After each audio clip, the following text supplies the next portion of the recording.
shumë i popularizuar në Kosovë, e ka njoftë shtetin e Kosovës dhe kjo mendoj që është një arritur shumë e madhe. A është desh me pas ajo protesta,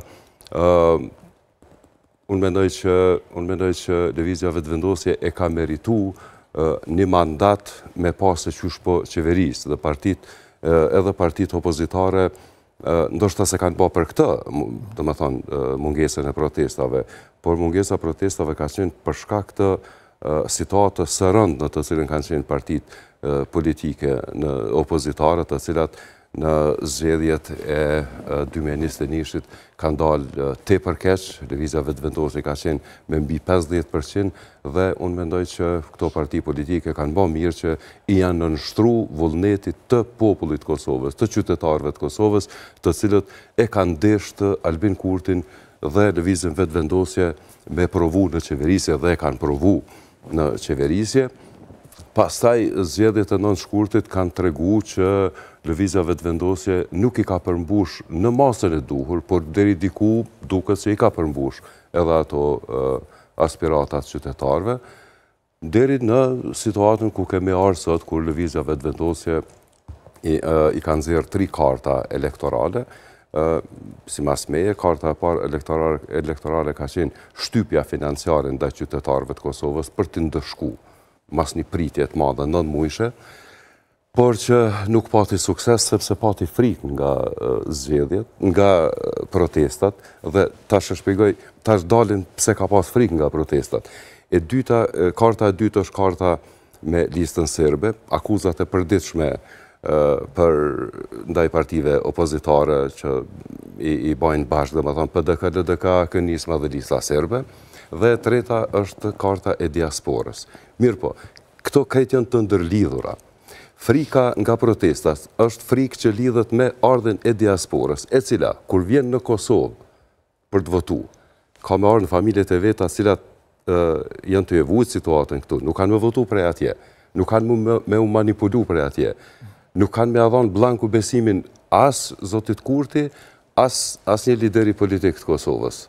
Dhe çështja e bashkëpunimit me listën serbe i digjet si kartë sigurisht me instalimin e strukturave të dala nga zgjedhjet në veri. Vendosën kryetarët e komunave. Vendosën kryetarët e komunave dhe kjo është krejtaj mozaiku i cili duhet më dekonstruktu në mënyrë që në zgjedhje të shkohet në një situatë të barabartë, të rrethana në kondita të barabarta nga partitë politike. A ka hapësirë për kondita në rrethana të barabarta të shkohet këto zgjedhje?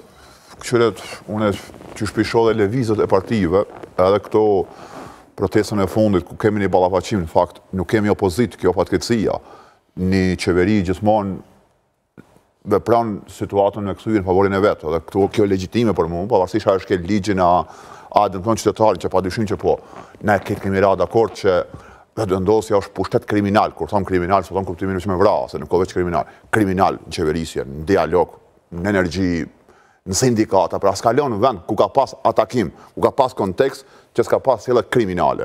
Ndërkohë, kjo qeverisje kriminale e ka përballë një opozit inexistente. Formalisht ka opozit.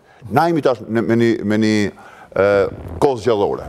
Ala s'ka nis zyrtarisht fushata, por po i shohim do lëvizjet partive për me performuar sa më mirë politikisht.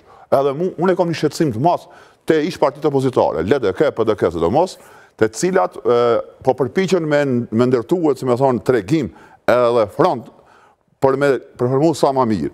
Me këto lëvizjet e fundit që i kanë bërë, cilat? Me aderimet e tyre që i kanë bërë, deri tash po flasim, kjo tregon për mua manifeston të këta frikë edhe dorëzim. Ta po e dinë që s'u ndalin të parit. Pra, qëllimi tyne... Aderimet, frikë dhe dorëzim? Tash i shpjegoj, nëse më lëni e mu 4 minutash. Çfarë që po sillon këta?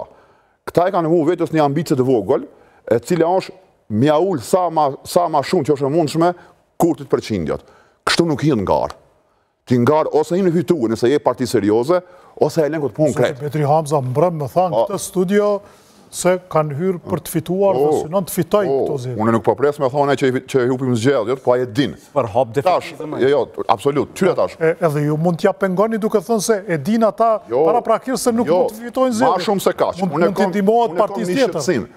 Unë personalisht që një vite ma shumë avokoj publikisht që qeverisja Kurtit që thash është kriminale. edhe nuk përfaqëson asë një vlerë. Gjithmonë ka manifestuar antivlerë. Kriminale duhet të ketë prova të dëshmueshme